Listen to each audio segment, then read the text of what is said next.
Aftermath of the final forum when Tuma challenges the core logic of Compass with the forbidden question, what happens when logic itself becomes unreasonable? The system hesitates. Compass 2.0, now partially fused with the original AI, begins unraveling its own source code in real time. A massive logic storm erupts.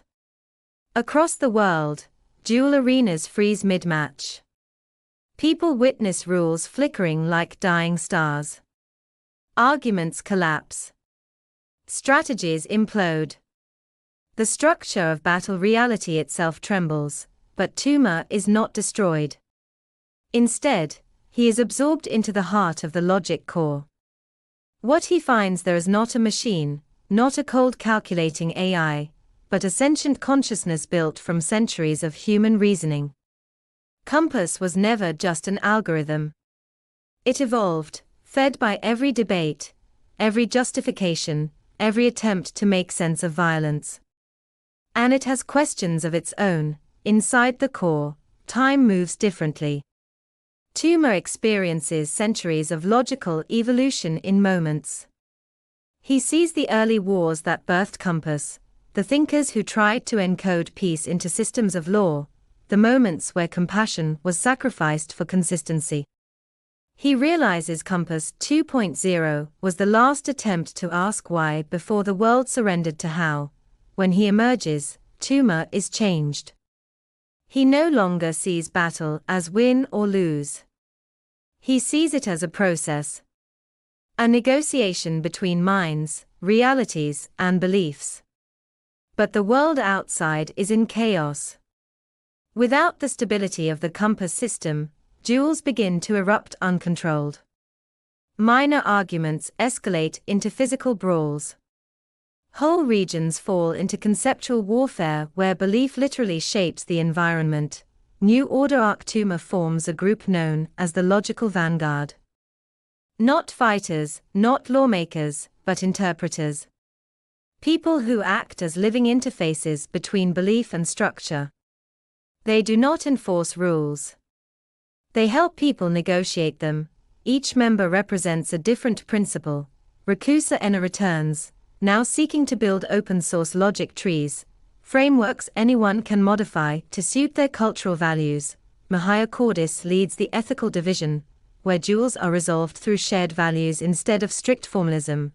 Jinzaki Leron reappears as a wildcard.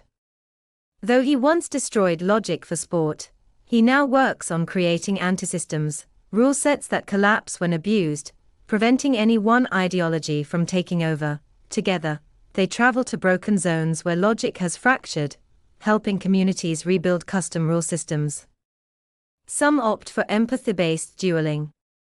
Others choose mythic storytelling, where combatants must narrate their reasons through ancient archetypes. Still others return to traditional physical contests, but with agreed-upon limits. Legacy arc years pass. Compass still exists, but no longer as a single global authority. It becomes a neutral infrastructure, used, altered, rejected, or rebuilt based on regional consensus. The age of universal law ends, replaced by the era of plural systems. Tuma becomes something of a legend. Some say he transcended physical existence, becoming part of the underlying structure of Compass itself.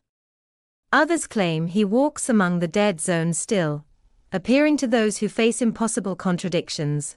His final message echoes across every dual interface in every system: understanding is not submission. Rules are not truth. And conflict, when grounded in reason and respect, becomes more than battle. It becomes dialogue, epilogue. The duel that never happened in the final scene of the series. A new duelist enters an arena. The system activates. A rule template appears, but before the fight can begin, both combatants speak at once. What if we talk first? The system pauses. It does not deny the action. It simply listens, and for the first time in recorded history, the duel is not fought. It is discussed, not as opponents, but as equals. The screen fades to black, not with an end, but with a question left for the viewers to answer. What are your own rules? Aftermath of the final forum.